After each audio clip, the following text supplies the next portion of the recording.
3, 2, 1. Merci de votre fidélité à la chaîne première. Mesdames et messieurs, bienvenue dans cet entretien qui reçoit l'ingénieur Kibouembouyou Kikuji Damas, c'est comme ça qu'on l'appelle. Il est président national des compagnons des musées Laurent Désiré Kabila. Et comme vous le savez, la République démocratique du Congo, d'ici là, va organiser ses 3e élections démocratiques et transparentes. C'est à ce titre-là que nous les recevons pour que nous essayions un peu d'en savoir de plus. Ingénieur Mbouyou Kikuji, bonsoir et bienvenue dans cette émission. Merci Charles, ça fait longtemps qu'on s'est vu, sinon tout va bien. Nous nous maintenons. Et toujours au rythme du muséisme, c'est-à-dire l'autoprise en charge. C'est également un honneur de vous recevoir sur ce plateau spécial. Dites-nous un peu, ingénieur Kibouembouyou Kikuji, vous êtes le président national des compagnons des musées Laurent Désiré Kabila. Quelle est la santé de ces structures qui a accompagné, qui continue à perpétuer les œuvres que le musée Laurent Désiré Kabila nous a laissées? Comme vous le savez, nous sommes des compagnons de LDK, les compagnons du musée Laurent Désiré Kabila. Nous sommes le continuateur ou bien le pérennisateur de l'idéologie des musées. Et c'est dans ce cadre-là que nous continuons toujours à pérenniser les idées du musée Laurent Désiré Kabila. Quant à la santé de notre organisation, je peux te dire que nous sommes au zénith, surtout avec les nouvelles élections qui vont avoir lieu d'ici quelques jours, parce que nous ne comptons plus de mois, nous comptons un mois et quelques jours maintenant. Et nous pensons que tout va bien. Nous sommes dans la lignée directe de ce que le musée nous a légué et ça continue. Nous sommes dans l'idéologie du musée Laurent Désiré Kabila et ça continue. Nous sommes très fiers et très contents que cela puisse continuer comme le musée lui-même l'avait promis. Bien dit, ingénieur, c'est une très bonne chose, mais puisque vous avez touché un point important par rapport à tout ce que nous attendons, à tout ce que les Congolais sont en train d'attendre, c'est pratiquement l'organisation des élections le 23 décembre prochain. Nous sommes vraiment dans une phase très décisive. La Commission électorale nationale indépendante est en train de déployer le matériel à travers la République démocratique du Congo. Processus électoral dans notre pays, ingénieur Mbouyou Kikuji, quelle lecture faites-vous de ces processus jusque-là? Vous savez, nous l'avons toujours dit et je continue à le dire, il faut placer tout ceci dans la continuité des idéologies du musée Laurent Désiré Kabila et de la continuité que Joseph Kabila Kabange a fait de ses pouvoirs depuis qu'il est à la tête du pays. Il n'a cessé de vous dire qu'il continuera à suivre les chemins qui lui ont été tracés par M. Laurent Désiré Kabila. Et en plus de ça, qu'il va démocratiser le pays. La démocratisation de ce pays a commencé par M. Laurent Désiré Kabila. Et Joseph n'a fait que suivre ce que M. a laissé comme chemin. Et voilà qu'il nous amène aujourd'hui à la 3e élection, mon ami. Moi, je crois que s'il y a là une personne à qui il faut jeter des fleurs, c'est bien d'abord Joseph Kabila Kabange, le président de la République, qui nous a amenés là où nous sommes. Il a suivi ce que Mzé avait pensé faire. Et heureusement qu'il est en train de le faire à la grande satisfaction de nous, les compagnons de Mzé, parce que nous retrouvons. Nous trouvons l'idéologie de Mzé en train de continuer. Et en même temps, la satisfaction presque générale de la population. Aujourd'hui, même les Congolais qui doutaient de ce que Kabila, je veux dire ici, pas Kabila Mzé, mais Kabila Joseph allait faire de ces pays, sont en train d'être désillusionnés. Tous, ils comprennent que lorsque Kabila dit quelque chose, il le fait. Et nous, qui sommes dans son idéologie et qui comprenons ce qu'il est en train de faire, nous ne pouvons que nous réjouir. Et nous sommes très fiers parce que ça continue. L'idéologie des musées vivra et ça continue. L'idéologie des musées continue et ça va continuer. Ingénieur Mbouyou Kikuji, dites-nous un peu concrètement, est-ce que vous êtes prêt pour participer aux élections qui pointent à l'horizon? Et une autre question par rapport au choix d'Emmanuel Ramazani Chardari, comment est-ce que vous, en tant que président national des compagnons des musées, vous avez accueilli cette nouvelle? Primo, en tant que membre de la majorité présidentielle, vous savez, les compagnons de M. Laurent Désiré Kabila sont ceux qui continuent et qui ont continué à soutenir Joseph Kabila Kabange dans tous les efforts, tout ce qu'il est en train de faire. Et dans les choix qu'il a fait, en pointant Emmanuel Shadari comme les dauphins, comme aujourd'hui, moi je crois qu'il faut se demander le next president, c'est-à-dire le prochain président de la République. Mais il faut attendre les élections. Écoutez, les élections, pour nous les compagnons, nous l'avons déjà voté. Les élections sont déjà faites à notre niveau. À nous. Ah, c'est à quel niveau? Savons, au niveau où nous acceptons les choix qu'a porté le président de la République à Emmanuel Shadari, nous disons que c'est léger déjà joué et nous ne pouvons que l'accompagner. Et je peux vous dire que lors d'un congrès extraordinaire que les compagnons de M. Laurent Désiré Kabila ont tenu ici à Lubumbashi, il a été décidé à l'unanimité, mon ami, que nous allons soutenir Emmanuel Shadari et nous allons l'accompagner jusqu'à la victoire certaine. Et cette victoire, vous savez, en 2020, 2019, allais-je dire, Emmanuel Shadari, c'est le nouveau président de la République. Et nous allons l'accompagner dans les efforts qu'il va aussi faire pour la démocratisation et le développement de ce pays. Nous sommes prêts pour ça. Et concrètement, comment est-ce que vous comptez l'accompagner? Déjà, en les votant, c'est déjà un accompagnement. Les votes viendront après. Mais en amont, qu'est-ce qui va être fait? Quelles sont les actions qui sont projetées? Nous faisons déjà la propagande de notre candidat. Déjà, ça, vous n'attendez pas le 22? Le 22, c'est lorsque la campagne électorale commence. Donc ça, c'est la pré-campagne. La pré-campagne, nous faisons déjà ce que nous devons faire. Nous organisons nos bases, nous organisons tout le monde. Si je vous dis que nous sommes réunis en congrès pour dire que voilà, nous devons accompagner Emmanuel Shadari, voilà déjà les actions que nous avons menées au niveau, allais-je dire, des compagnons de M. Laurent Désiré Kabila. Et nous n'allons pas nous arrêter à notre niveau en tant que membres de notre association. Nous allons dans nos familles, nous allons dans nos amis et nous allons dans la population congolaise tout entière pour montrer que les choix du chef de l'État n'étaient pas un choix qu'il faut prendre à la légère. C'est un choix sérieux et qu'il faut que nous l'accompagnions et nous devons accompagner Emmanuel Shadari pour la victoire certaine. Donc jusque-là, c'est encore un rêve? Ce n'est pas un rêve pour nous, c'est déjà... Parce qu'il n'est pas encore passé président de la République. Écoutez, il faut attendre les élections. Vous, à votre niveau, vous pouvez vous dire que vous avez un rêve. Non, moi je suis journaliste. C'est ce que j'ai dit. Vous, peut-être en tant que journaliste, vous posez des questions. Pour nous, nous attendions cela. Nous attendions que, écoutez, en tant que membre de la majorité au pouvoir, nous ne pensons pas que nous allons céder ces pouvoirs à quelqu'un d'autre. C'est vraiment inconcevable et inimaginable. Nous allons préserver ces pouvoirs et le président de la République a bien fait et nous a donné son dauphin à la personne de Emmanuel Shadari, d'ailleurs que nous connaissons très bien et que nous pensons que le choix était un choix judicieux, un meilleur parmi les meilleurs. Et nous pensons que nous allons l'accompagner à la victoire certaine. À la victoire certaine, c'est une très bonne chose, mais dites-nous un peu, ingénieur, processus électoral, bon, la machine à voter continue à déchirer la classe politique congolaise, surtout du côté de l'opposition. L'UDPS, avec ou sans la machine à voter, l'UDPS ira aux élections, mais les groupes à Moïse et Katumbi Chapoué ensemble et consorts, il y a des tergiversations jusque-là. Ils disent qu'il n'y aura pas élection si on impose la machine à voter, mais comment est-ce que vous comptez aller aux élections sans une autre partie de l'opposition aussi importante? Vous savez, vous avez parlé de l'UDPS. Moi, je crois que ils sont revenus à la raison, heureusement.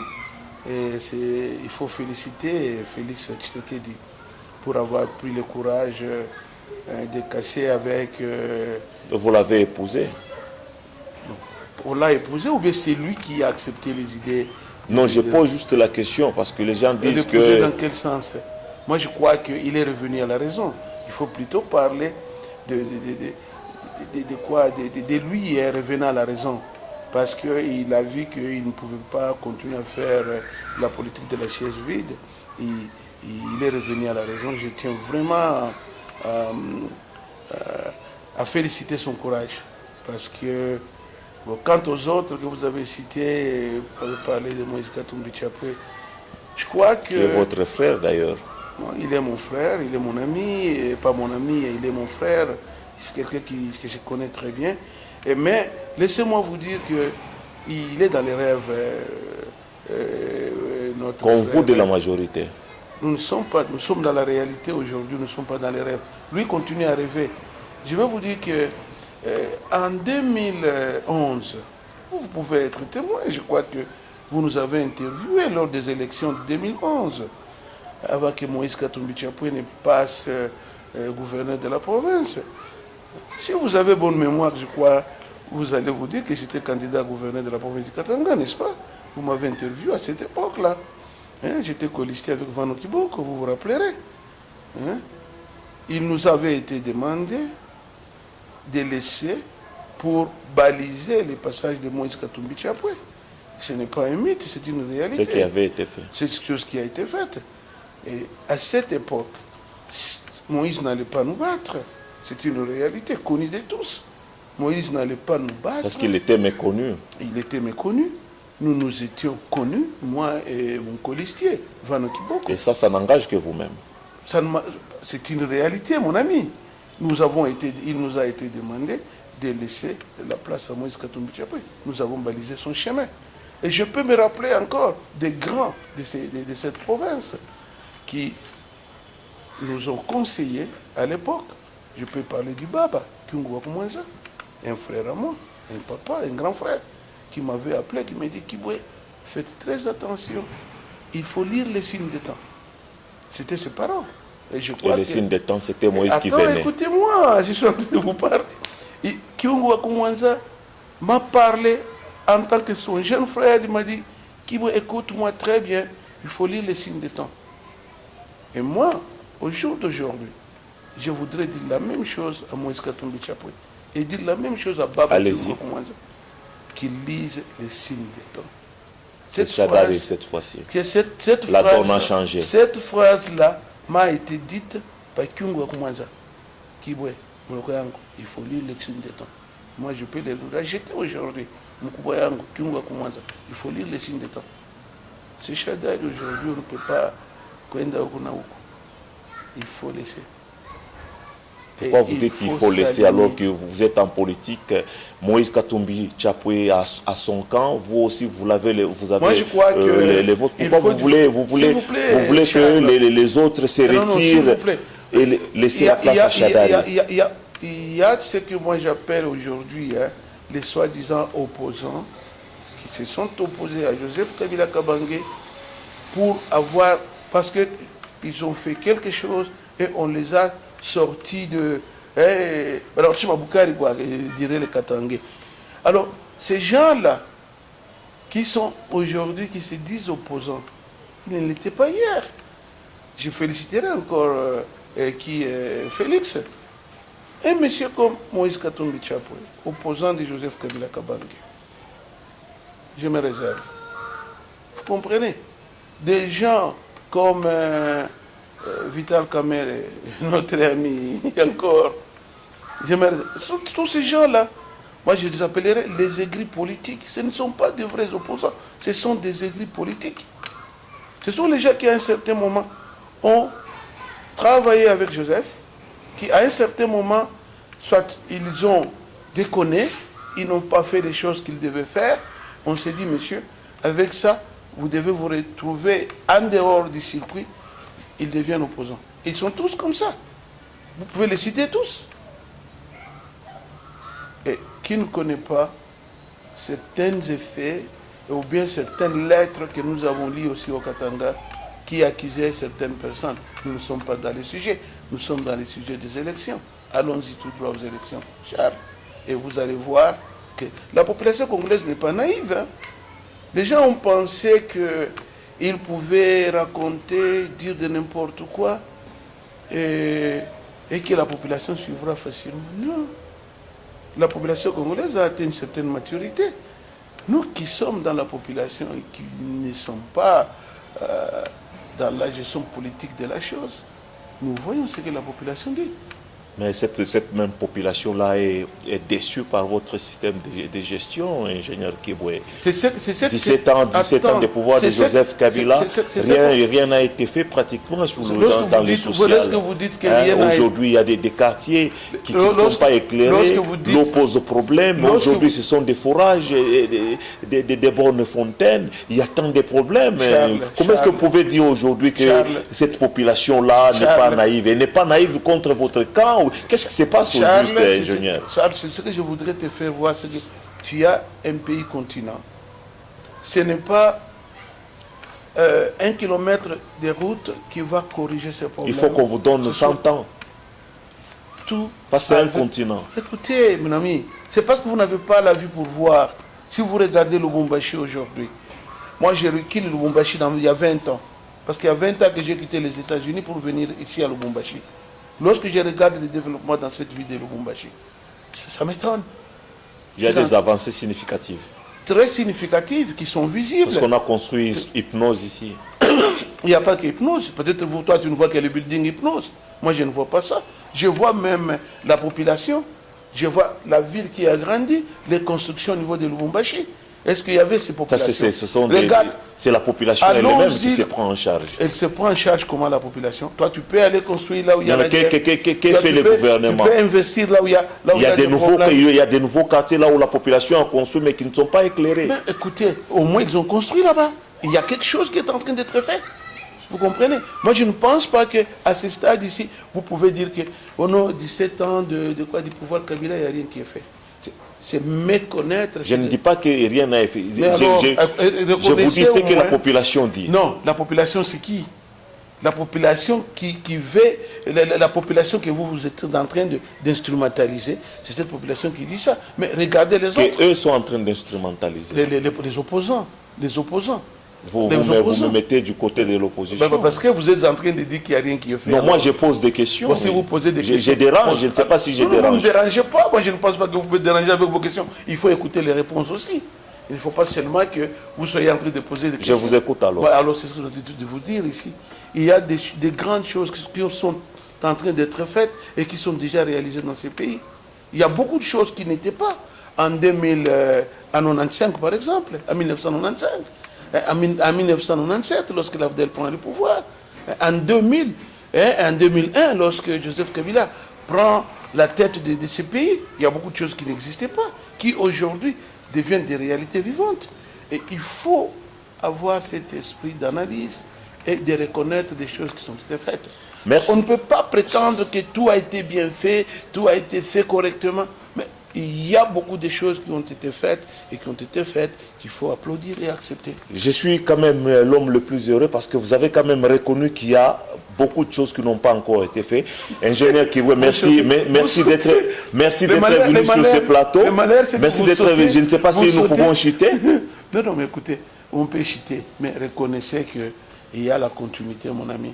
C'est le muséisme qui continue. Et nous sommes fiers que ça va continuer. Ça va continuer cette fois-ci avec un compagnon de musée Laurent Désiré Kabila. Nous avions un compagnon de musée Désiré Kabila. Un autre qui et un autre compagnon de musée Laurent Désiré Kabila qui continue. Alors, nous préservons le pouvoir. Nous allons continuer dans la même lignée. On a commencé par la démocratisation de ces pays. Ça continue et nous sommes en train de construire ces pays. Et nous allons y arriver. Voilà, messieurs et dames, ça n'est complètement terminé. Merci à l'ingénieur d'être venu. À toi aussi, et je te remercie et surtout remercier tes spectateurs. Et cette fois-là, ils auront quand même compris que beaucoup de choses ont été faites et il reste encore beaucoup à faire. Et nous allons le faire dans le muséisme. Voilà, vous tous qui nous avez suivis, nous vous disons sincèrement merci. À très prochainement.